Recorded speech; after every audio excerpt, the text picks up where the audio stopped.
Welcome to the Viking Age podcast. It's the official podcast of the VikingAge.com. My name is Chris Schad. I write for FanSided and Zone coverage. We do this right here on the Viking Age YouTube channel every Tuesday and Friday morning. And we're also in podcast form on Apple and Spotify the very next day. But however you consume us, make sure you like, comment, share, and subscribe so you never miss a new episode and we can spread the word to the masses.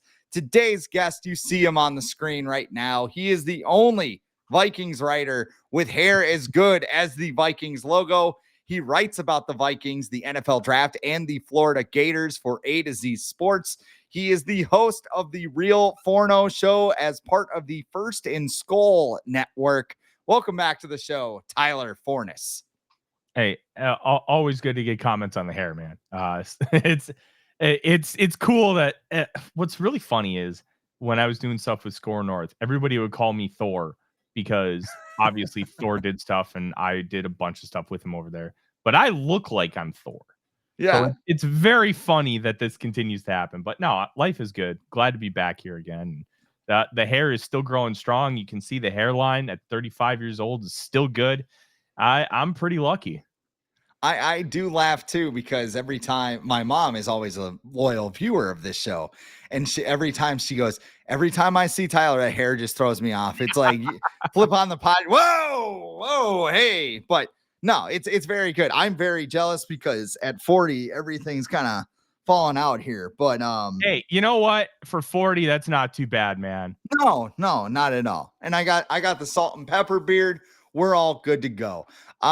Figuring things out as we go along. It's kind of like the Minnesota Vikings right now going on to their bye week, because on today's show, we're going to ask somebody else whether JJ McCarthy should get his job back after injury. We're going to ask if everybody's criticisms about Kevin O'Connell's play calling valid and what's going on with the Vikings run defense. But first, who are the Minnesota Vikings? Kevin O'Connell coming off the plane, grabbing the first thing he saw out of his closet the other day. He's coaching a 3-2 team, but they have no clue who they are. O'Connell, during his press conference, said, I think we've got to use this time as a coaching staff to figure out what the identity of this year's team is.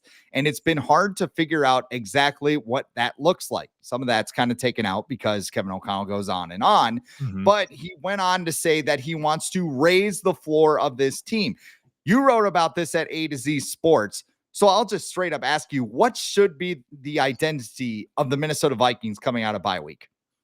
I think offensively, it just needs to be a quick game and making things easy for JJ McCarthy and just continuing to build upon that. One of the things with Carson Wentz is that he's just limited because he's a backup quarterback, and it's not because he's not talented. It's because of how he applies the talent. And that's always been the crux of the discussion with quarterbacks. Look at Anthony Richardson. He has more talent than almost every quarterback in the National Football League. He can't apply it. So he's not a good quarterback. And how you try to balance that out is a really difficult juxtaposition, right? So when you have a young player like McCarthy, you have to find a way to make his life easy, even though you think you can put everything on his plate. And I think what we saw in the first two games was O'Connell didn't do enough adapting to help McCarthy. It was McCarthy was running his offense. And when you then all of a sudden had these huge pileup of injuries where that final drive against the Browns, you have one starting offensive lineman in the game. One. And Carson Wentz goes 9 for 9. And the reason why this team really doesn't have an identity is because they, as O'Connell said, they've had to piecemeal it together because they haven't been able to figure out who they are because they haven't been able to play any kind of healthy. So now that you're going to be more healthy coming out of the bye week, you're going to have Darrisaw. You're probably having Donovan Jackson. And Michael Juergens is probably going to be your center, which we can have that discussion too with how well Blake Brandel played. And then hopefully you get Brian O'Neill back. O'Connell did not talk about if he was going to return, but School is much better at right tackle than left tackle. So if you have to have School at right tackle, you can survive for a game or two. That's why he's a swing guy and not a starter. So once you get to where you feel like you're close to 100%, where you can run everything you want, not have to make adjustments, because they had to make serious adjustments against the Browns. It was survive. And in survival mode, they ended up winning. So once they're able to get some of that and get a game or two under their belt, I think they can really figure out what that identity is. But for now, make things easy for McCarthy. Get those quick game options. And he's got to be able to nail that footwork because that was a problem in the limited quick game options that he had. That first play against the Falcons, where it was just a speed out to Naylor, it's just two-step drop footwork. 1, 2, plant, throw. You don't even hitch. His feet were a mess. And you saw that when the ball was inaccurate, Naylor wasn't able to turn upfield and get a couple extra yards, which is how that play is designed. So those little details matter. And McCarthy, footwork was a big thing with him as far as what the Vikings were trying to do with his development. They would spend a lot of time in his first training camp, a lot of time this year, but it's big boy time now. There's not time to drill footwork during the season. So finding ways to maximize that in him is going to be really key. And I think that'll be what that identity is moving forward. And I think when you talk about McCarthy, that's why he should play in my mind. Coming out of the bye week, I mean, I know he might, I mean, they're not going to let him onto the field until he's 100% healthy. Like that is pretty much what they have said. And as long as he gets a full week of practice, I think he plays. But I mean, all this talk about, it's a secret benching, right? They're going to go work on McCarthy. It's like, well, first of all, taking reps away from him for about a month isn't exactly ideal. And second of all, all these practice reps, they're fine. He has enough practice to go play in a game. It's just now he needs to go play at a speed and be like, oh, I can't get away with this. Oh, my footwork is off. I need to change this. I need to do that. That a lot of those things aren't going to be corrected in year one as a starter, but I think, get him out there, get him played. I don't care if it's the Philadelphia Eagles or whatever team it is, because he's going to have to beat teams like that eventually. This isn't like a kid where you make sure he doesn't stick the penny in the light socket or whatever. He's got to learn these things. Mm-hmm. Yeah, he does need to learn these things. And I thought it was really interesting how people have interpreted Kevin O'Connell's words when he's talked. And to me, the big thing with O'Connell is he's always been a politician. And that's how Quasido Pimenta talks too. They'll tell you what's going on, but they don't want to give you this long thought out answer while giving you all the concrete evidence. They want to leave some ambiguity in there. And to me, when he said that we're going to not stick McCarthy in there when he was until he's 100% healthy, like to me, that read, okay, based on how O'Connell's always talked, if he's now 100% on Saturday, we're not going to start him on Sunday.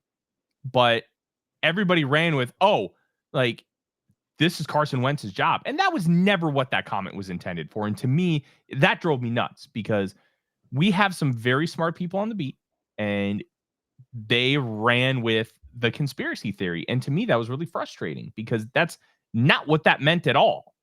And I thought it was pretty obvious what it meant. And I'm not going to sit here and tell you I'm this savant, I'm this expert, and I'm the only person who's ever right. I'm wrong plenty. We all are. But when you listen to O'Connell talk on a regular basis, you get the cadence. You get how he's trying to communicate things and how he's trying to leave doors open and what he's actually trying to say. When you go back to his comments all throughout the offseason about how they believe in McCarthy, how they want to do right by him. And this comment from last year, right after McCarthy's injury, when he talked to Rich Eisen, organizations fail young quarterbacks before young quarterbacks fail organizations. They're not going to start him just because he's all of a sudden healthy on a Saturday. They want to make sure they're doing right by him by going through the process and making sure that he has that. And O'Connell even talked about it because he missed that Thursday practice out of the Falcons game because he became a dad. Now, you're going to let that guy miss practice every single time. You're not going to say, no, you can't see the birth of your first child. No, you have to be here. But Mike Zimmer probably disagrees with you, but go on. It's obviously a factor when it comes to football that he missed the practice. Now, if this was Kirk Cousins 2 years ago, I don't think anybody really bats an eye because Kirk Cousins is a long-established veteran who understands that he can miss a day of practice and knows what he has to do to kind of compensate for that. McCarthy's not there yet, and that's okay because he's a young quarterback with 2 starts under his belt. At that point, he had 1. So they want to do right by him by making sure that he has all the tools ready to go into the weekend. And by not practicing all week and then all of a sudden being ready to go on Saturday, that's not doing right by him. So he's going to start practicing. If he practices in full, I want to say their first practice of the week will probably be Sunday, because bye weeks, they have like a couple of extra practices at the beginning of the week because they don't have a game. And if he practices in full, that's going to be a huge indicator that, yep, he's 100% ready to go. I had been told before this weekend's games that McCarthy was going to be a go on that Sunday against the Eagles. And lo and behold, they basically said he's going to be a go against the Eagles right out of the game against the Browns. So I really think that people missed the forest for the trees on this one, and I was a little surprised by it. And I think it's just frustrating as a fan base too, because it's like Mhm. we went into the season knowing, hey, there's going to be ups and downs. Like there's going to be good games and bad with JJ McCarthy. That's what you get when you have a young quarterback, so you can load up the rest of the roster. The rest of the roster has been kind of, I just said pardon my language. I swear on the show all the time. It's been beat to shit basically in the first month.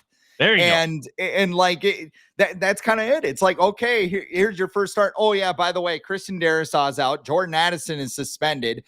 We have to have TJ Hawkinson play guard now, and Aaron Jones is out too. Good luck, whoever's behind center. Like the Falcons game, I went to that game. I walked out and I'm kind of like, I'm willing to give it a pass because like it's week 2. There's a lot of guys out and whatever, but I feel like the infrastructure needs to be there. And I want to ask you about this because you watch the tape, you see all of it. We're talking about quick game and all that stuff. Carson Wentz's average depth of target went from 9 in his first start against the Bengals down to about 6.5 against the Browns last week.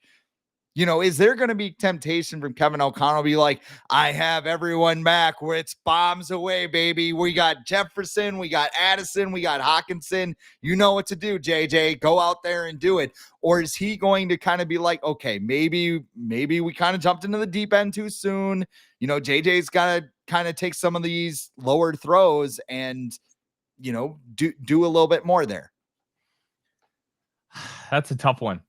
Because I could easily see it going either way. One of the tough things that, so I've been way more optimistic about Kevin O'Connell's play caller. I think all the criticisms out of the Pittsburgh Steelers game were a bunch of hooey.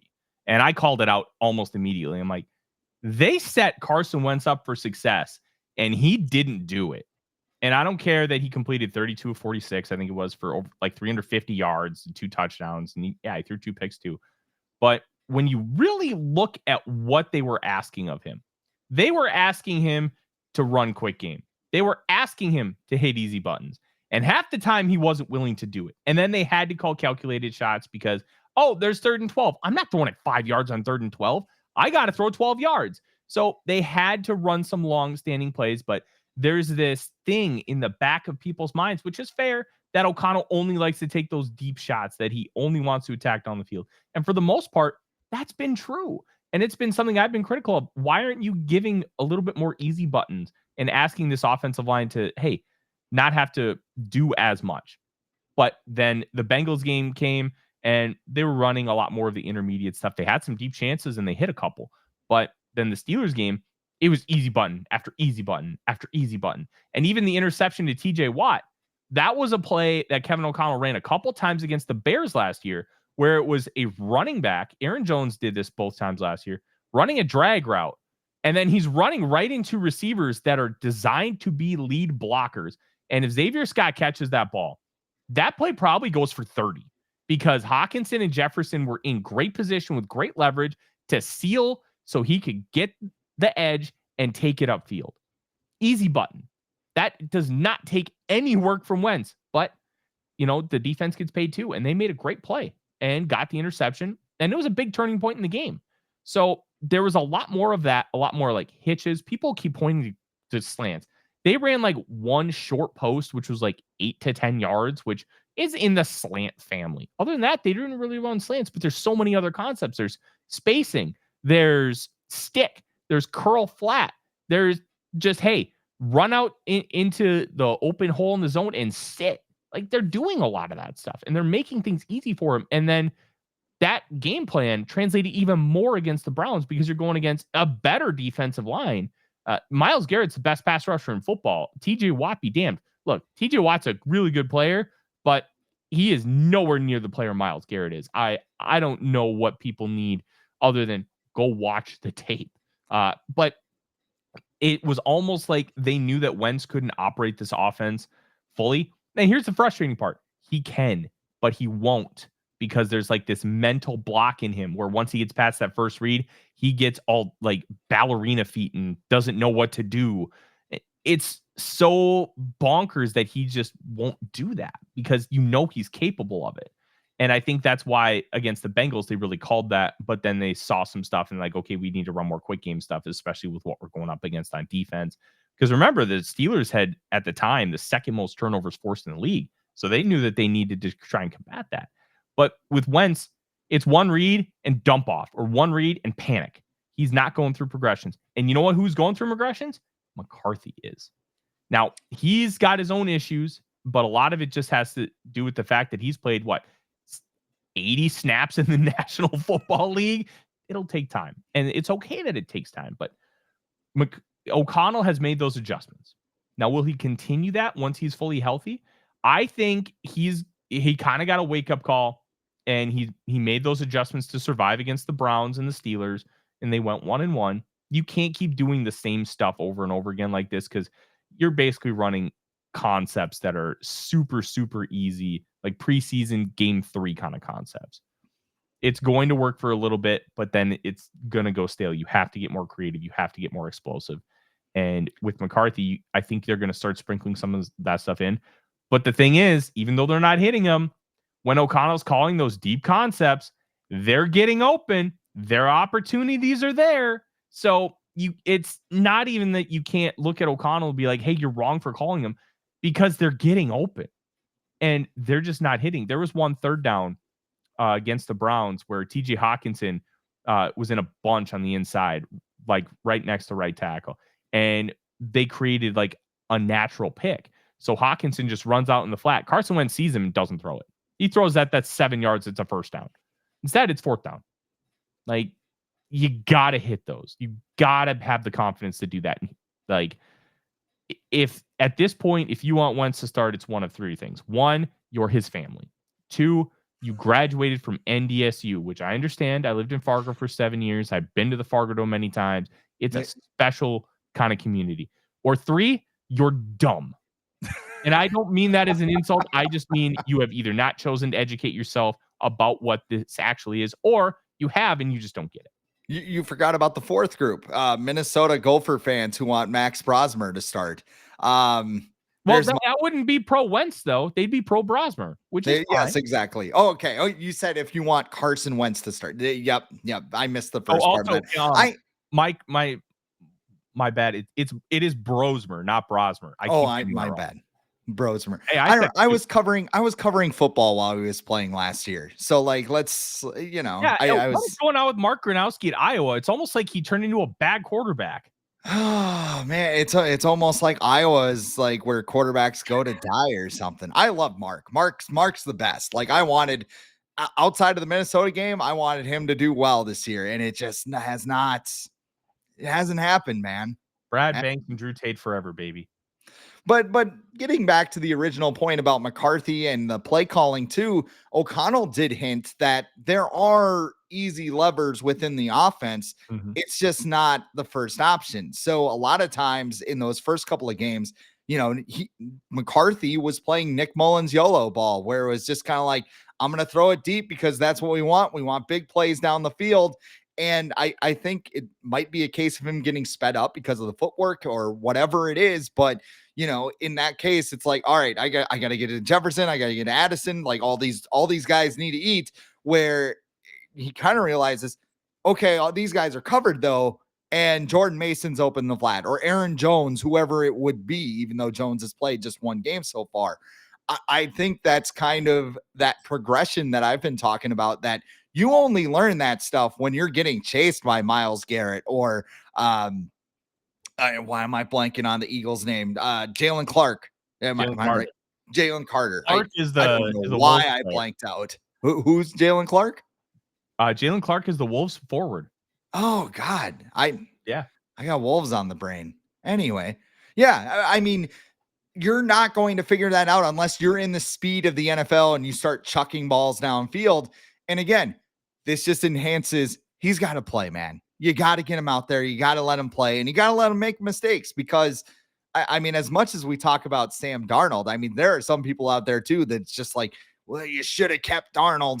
Well, you weren't going to get half the pieces that you have. Like Isaiah Rodgers isn't here if you have Sam Darnold right now. So, and also too, we know what happens with Sam Darnold at the end of the season. So right now, looks great for the Seahawks. He's playing out of his mind. Mm-hmm. What happens at the end of the year? So I'm not willing to put all that on Sam Darnold. I get it. No, sure. But to me, that's such a small sample size where you could easily point to so many other factors of just it being catastrophic. I hope Darnold thrives, man. He is so much fun. Him and Baker Mayfield, like that is what I want my quarterback play to be in this league. Just fun, stupid football. And I don't mean stupid in a bad way. I mean stupid in like slang terms, like we're listening to Blink 182 in 2003 again. Like just stupid. I love it. And you got Kevin Harlan on the call. But did you hear the Panthers announcer who actually does Hornets games? He did Panthers Dolphins and he was incredible last weekend. So you might know this because you and I are among the same age.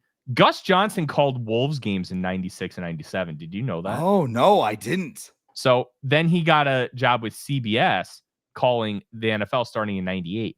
Okay. That was such a Gus Johnson, like early 98, 99, 2000 kind of call. Law of Gus. It was like, it's also fascinating that the Wolves have this huge pipeline because Harlan used to call Wolves games on the WB back in the day. Like, yeah, he's going to get it like dialed in and figured out. There's ways to really emote your passion and stuff. I think it helped that he was calling a Panthers game because he obviously calls Hornets games, but you're going to be able to rein that in. And I think Gus Johnson's done such a good job of it where he lets that emotion come out at the right time. And I don't think Gordon has that yet. I don't know Gordon's background. I don't know his age, his history, his experience. But when it comes to football, you could tell that there's something really, really good there. It just needs to be harnessed and focused in the right direction. I hope he gets more opportunities to call games because I don't like listening to Syracuse University 24/7. I want genuine passion. Like, yeah, Paul Allen, no offense to Ian Eagle and his son. Those guys are fantastic. But I know what you're saying. They know how to they know how to inflect. I've never been a big Mike Tirico fan. I think he's objectively good. He's never been my cup of tea.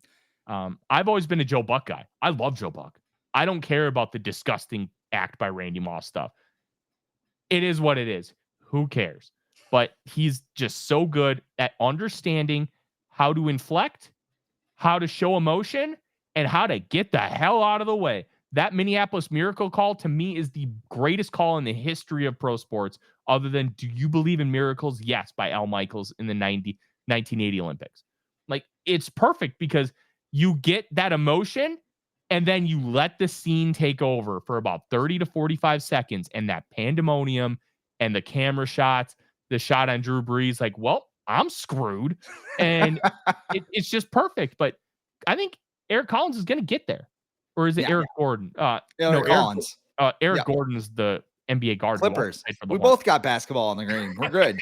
I think he's got it, but yeah, it just needs harnessing. And as long as they don't over Syracuse him, I think he could be really good. Now, is he ever going to take over for like Iron Eagle? Probably not. No. But get him some of these lower level games. Get him some more reps. And I think you could have somebody really, really good on a national stage because he understands that passion in the booth is a good thing as long as you're not showing bias. Like, PA's perfect for the Vikings radio broadcast because he shows incredible bias, but that's also his job, is to show that bias. Yeah. And if you have that passion and it's real and not fake, and that's the thing with Eric Collins, it was real. He was just having a ball out there. And that's why it resonated with me. I'm like, this guy rocks. Yeah. More of him. It's a young Gus Johnson kind of thing. Give it more time. Give it development. And you could have something really, really unique and special on CBS. And the funny thing, you mentioned Buck too. Like, is the Moss thing as cool if Buck doesn't flip his lid and say that's a disgusting, like it Mhm. added to the legend of that moment of Randy Moss's moon. Oh And yeah. then also too, every time I hear the Minneapolis Miracle call that Diggs sideline, like me who was at the game just flashes back to that moment and just like the absurdity, like what just happened? Like Oh, insane. Goosebumps, chills it all it's over. it's crazy. Yeah. What's really interesting is Buck actually joined the Score North guys a couple Mhm. years ago ahead of the Vikings game against the Niners on Monday Night Football, where the Vikings pulled the upset. And they asked him about the call, and he's like, you know what? That's probably the one call I regret the most. But what I didn't know at the time was that there was like real backstory behind the fake Yeah. moon because the Packers fans would moon the opposing team's bus. Yeah. So that was kind of his retribution. And if I would have known that, I would not have reacted the way I did because it wasn't out of malice. It was like his way of getting payback. And I thought, like, in theory, it was just brilliant. But Buck he gets criticized too much. And I think we forget he's a Nepo baby because his dad is Jack Buck. But Joe, he's been calling NFL games since like 1994 when he was a low-level announcer on Fox, and he worked his way up. And he and Troy Aikman are the best there are. It just feels like you're sitting on a couch with them, and they're just calling a game, and it's great. They're phenomenal. But Vikings And fans need to get over the Joe Buck thing. He's so good, and we're experiencing that in real time. I miss him calling baseball though. I hope yeah. ESPN, if they end up having a renewed contract, because I think they are, the whole ESPN baseball thing is crazy. But man, I miss him calling baseball. He was so good.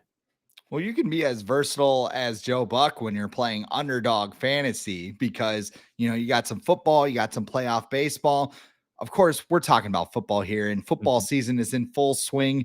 Underdog is the best place to get in on the action. Playing underdog is easy. Just pick whether your favorite players will go higher or lower on stats like rushing yards, receptions, touchdowns, and more. Get your picks right, and you could win up to 5,000 times your cash, and you can play with as little as $1. I've been playing underdog for years, and I'll tell you how easy it is. Let's say you're bummed the Vikings are not playing this week. You need something to cheer for. You got red zone on. You got the Packer game shoved in your face. Well, you can get on the action there. You can feel lower on Jordan Love's passing yards. And maybe you think Joe Flacco is going to throw an interception. You go higher on Joe Flacco, 0.5 interceptions. Both those things happen. You get money just like that sitting on your couch, maybe in a bar, wherever you're at. Download the app today. Sign up with the promo code The Age, which is all one word, and you score $100 in bonus funds or bonus entries when you play your first $5. That is promo code The Age, all one word. Millions of fans have already won billions making picks on Underdog. Will you be next? Underdog, make picks, win money.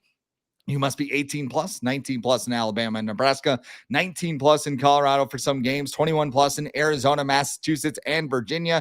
Present in a state where Underdog Fantasy operates. Terms apply. See assets.underdogfantasy.com/web/play and get terms _DFS_.html for details.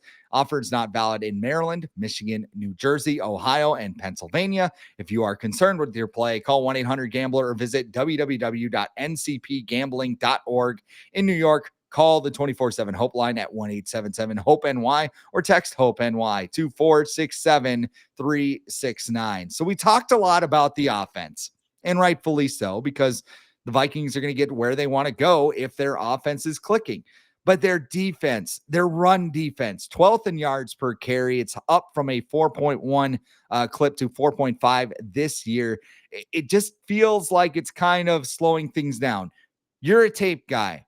Is this a Mhm. case where guys like Dallas Turner, Javon Allen, or excuse me, Jonathan Allen and Javon Hargrave are, dragging that run defense down? Or is this something where, hey, the offense has got to get this defense to leave because they're not built to start the run. They're built to get to the quarterback. I can swear on this podcast, right? Yeah, I already did. Go for it. Javon Hargrave keeps getting bitched by double teams. I'm sorry. It was all over the tape last year with San Francisco. The Vikings exploited the hell out of him in run defense, but they were asking him to do a different thing. When they got rid of Harrison Phillips via trade, financially it made sense because you save $7.5 million next year. You save about 4.3 this year, and you have a lot of young defensive linemen that you really like. So the idea is, all right, we're going to get those guys more playing time. Harrison Phillips is going to take a step back as far as what his role in this team is going to be. And I got it. I also didn't think it was the best idea because you're getting rid of your only nose tackle. And in a 3-4, having a nose is pretty important. But they're having Hargrave and Allen take most of those one tack reps. Why is it not Jalen Redmond? Why are you not having Redmond, who's he's not a nose, but he's better capable than those guys to play that spot? And I think that's been a problem. But you also can't really argue with it too much. Yeah, the run defense is 25th in EPA per play. The pass defense is first, and the total defense is first. Like, they're like, okay, we're going to concede like 130, 140 rush yards a game, whatever. I think right now it's 132. But we're going to stop the pass. And by stopping the pass, we're going to stop them from scoring a bunch of points. They have allowed 24, 24, 22, 17, and 10. That's giving your offense an opportunity to win every single game. Now, if you can continue to do that and the Vikings offense can kind of get out of their own way a little bit and keep up some sustained drives, I think that's going to be huge. So remember that Falcons game. The Vikings got dominated. They only allowed 22 points. That says something about the defense. Brian Flores' theory has always been die by a series of paper cuts. Guess what? 5-yard run is a paper cut. And that's kind of what the idea is here. We're going to just do little things here, little things there. And that's going to end up manifesting. But I think the big problem with the run defense, linebacker play sucks right now. It's bad. Blake Cashman is a really, really good linebacker, and he can do everything. The big thing with Cashman is he does a great job of reading things and knows where to be and knows how to fill gaps and doesn't over pursue. Eric Wilson over pursues like crazy. He'll have a few flash plays where people will be like, oh, this guy's really good. And then he'll have a couple where it's like, oh, this guy sucks. I even posted a clip on my Twitter last night, or maybe it was this morning, where Eric Wilson just set the edge and then he held up as the offensive tackle tried to drive him out of the play to pop Quinshon Judkins for a touchdown. And he held his ground, and they ended up stopping him on 3rd down and created a 4th and 1. They got the 4th and 1, but you forced them into that situation. The big thing with Ivan Pace, he is a gap shooter. He is calculated but reckless. What I mean is he's not reckless intentionally. He's very calculated, but if he misses, that can create problems. Blake Cashman can fix those problems. And I think that's why the run defense was so good last year, because when Ivan Pace missed, Cashman was there to clean it up. Eric Wilson's not cleaning it up right now. And if he's not cleaning it up, well, that's a problem. So when you look at all things considered, I think if you upgrade the linebacker position, that to me is more important than fixing the D line as far as a run stuffer. This is one reason why I was like, the Vikings should go get Jahad Campbell in the 1st round, because he's an all-around linebacker. There were some injury issues, which I think might have been why he wasn't taken by the Vikings. He was 7th on my board. I loved him. This dude could run the pole in Tampa too. Like sprint downfield with wide receivers and tight ends. Just bonkers athlete. And he's really good at fitting the run. He's physical, and he's like 240 pounds. Perfect modern day linebacker. But they love Donovan Jackson, and so far that pick has worked out when he's been healthy. So it's hard to argue that point, but linebacker play has to improve.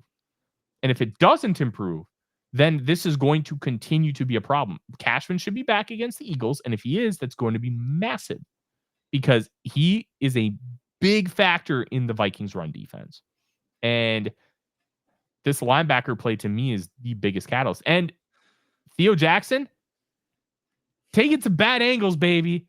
It's a little rough out there at times. Metellus took a really bad one that got that touchdown by Judkins that was like 40 yards that got called back for a hold. Like, he took an awful angle and he just got whipped because he's like, he's supposed to hold the edge and he got too far inside and just got sped past. Like it's a lot of things, but I think it's less about the D line as a whole and more about what the second level is doing. Yeah, it's funny because linebackers like the forgotten position in the defense. It's like, all right, we need guys to rush the pass, we need guys to stuff the run on the middle. It's kind of like that kind of escapes. Like I would argue Ivan Pace has been the biggest disappointment on the Vikings in the first 4 games, because first 5 games. Because that guy, everybody thought, okay, we got a star here, Mhm. but and he's very good when it comes to when the gaps are free. He can slip in, he can be a heat seeking missile, but him in coverage has just been bad. And then on top of it, he's making mental mistakes. So, I mean, I don't know if he's pushing for a new contract because this is year 3. It's very crazy how much Ivan Pace has kind of fallen off a cliff so far. Yeah. Pace is a specialist. He is not a guy who you want to play like 60, 70 snaps a game. He's a guy that you want to play 30 to 40, and you want to use him in a specialized role. You want to ask him to do the things that he's really good at. And you don't want to minimize how often he's doing things like dropping coverage. And he's like, because moving laterally is not his thing. Like, he's kind of got stiff hips. You don't want him moving east to west. You want him going straight. And obviously, the quickest point to the ball is just straight ahead. But some guys can move really well laterally, and that's what makes them special. Like Fred Warner can chase anything down and stop you from getting the corner. Like Pace isn't that guy. Pace is gonna want to shoot through the A gap and beat your ass up in the backfield. That's what he does so well, and that's why he became such a fan favorite last year, because he was so good at doing that, and it was one of the reasons why the run defense was as good as it was. Well, that's gone right now for a multitude of reasons, and they have to figure out how to get it back. And I think the number one thing is Blake Cashman. Get him back, and a lot of things get fixed. And it's crazy too, because like you mentioned, defense isn't bad. Like as soon as as soon as maybe you tighten up the screws a little bit, because I'm not expecting this team to all of a sudden vault to number 1 in stopping the run, but I also think maybe there's a level you can get between that 4. If you can get it back down to that 4.1 mark, you're going to have a pretty good team. Teams aren't going to be able to, control time of possession, which has happened so far. And then that comes back to your offense. Can McCarthy run the offense? Can they do things that, maybe it's not Nick Mullins bombs away all the time, but intermediate throws, which is kind of an area where McCarthy excels right now. I think this team is very close, and that gets me kind of to my last thing I wanted to talk to you about. How many wins are the Vikings going to have? Because I think, this team still has a 12-win ceiling and could wind up in that 10 to 12 range when it's all said and done. Because as bad as it's been, as the injuries have made things tougher, I think this is a team that is very close to being a competitor in a wide open NFC right now. I mean, you look around right now, I think AJ Brown might go Latrell Sprewell on Kevin Patullo and Nick Sirianni during that game, or he might even fight his teammates. I don't know. Like this gauntlet, looking at it right now, it's like you got the Eagles, the Chargers. They're down to their third string running back now that Amarian Hampton's hurt. You go to Detroit, that's going to be tough no matter what. And then you come home and you play the Ravens, who may have Lamar Jackson, but they also have a defense that now has Jair Alexander and CJ Gardner Johnson ready to throw hands probably at some point as well. Mm-hmm. Like, I feel like this team can take off. And if they get that win over the Eagles after the bye, that might be the win that kind of goes, okay, this team, all this like fear that has kind of popped up in the first month, it's gone. Like season begins now. Let's see what this team can do. Yeah. I don't like doing predictions like this as a general rule, just because there's so many variables.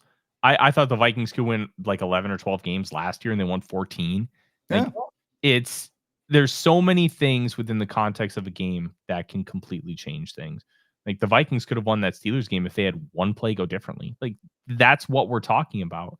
Like if Jordan Addison gets that touchdown instead of Peyton Wilson tackling him, the Vikings probably have like 2 minutes left, and that 2-minute drill is a lot simpler. Little things make a difference. I think that this team is probably winning at least 9 games. I don't care how hard the schedule looks. There are teams are beatable. The Vikings have a great defense, and that Eagles offense is struggling. They can beat the Eagles. They can beat the Chargers. They can beat the Lions. They can beat the Ravens. They can beat everybody on the schedule. They can also lose to everybody. It's the NFL. Like, we think we know, but we don't. Mm-hmm. And I think once McCarthy gets back, we're going to start to see more and more about what he is and what he can be and how this is going to look from a long-term perspective. I think they win 10 or 11 games, and I think they make the playoffs, and I think they're competitive in the playoffs. Will that end up being anything? I don't know, but this is a good football team that has been in survival mode because of injuries, and they came out 3-2 with all those injuries. And those snaps that young guys got, like Michael Juergens having like almost 80 snaps on the year is a good thing. Joe Huber having a start on his belt as a UDFA is a good thing. You never wanted it to happen, but having guys play more because of injuries ends up being good for them long term. And especially as you go throughout the rest of the year, you can start to rely on more guys. And if other guys get hurt, okay, we know that we can trust this guy to step in and fill that role. So I'm not that concerned with the fact that they're dealing with all this stuff. It's a good thing that they've had to deal with it. Now get these guys healthy and ready to go. And let's figure it out. Nobody's out for the year right now. Everybody's going to come back in theory. The only guy I'm concerned about is Van Ginkel because it's a neck, and we don't know what the neck injury is. We don't know if it's structural. We don't know if it's vertebrae, if it's disc. We don't know if it's a muscle. We just don't know. And we're wrestling fans. Necks are finicky. Necks are stressful. If he all of a sudden needs to have like C3 and C4 fused together, that's a year. So there's a lot of different things that go on here, but I'm still bullish on this team because they have phenomenal coaching, they have a great culture, and they have emerging players at key positions. Yeah, it won't. I mean, speaking of the Van Ginkel thing, I mean, that thing's kind of trending to 2020 Danielle Hunter territory where, oh, it's a tweak. Oh, shit, he's out for the year. I guess one quick question to send you off with. If Van Ginkel is out for an extended amount of time, what have you thought of Dallas Turner? Because I think a lot of people have high expectations for him. And do you think he can fill that role? Is this another case where young player gets playing time and he's going to be better on the other end for it? I think the big thing with Dallas Turner is you're seeing more Bo Richter snaps because Gabe Murphy is also dealing with an MCL injury. That to me is the bigger issue, not Dallas Turner. There is this idea that, oh, we overpaid massively for Turner, but you have to separate the two trades. Going up to 23 had nothing to do with Dallas Turner. If you want to argue that like sunk cost and then you just all of a sudden invested more to go up to get Turner and you're frustrated by that process, okay, that's fine. That's not Turner's fault. And it's not the result of Turner. You can be, I think it's fair to be mad that you gave up a third, a fourth, and a sixth to go up from 23 to 17. That is fair and valid.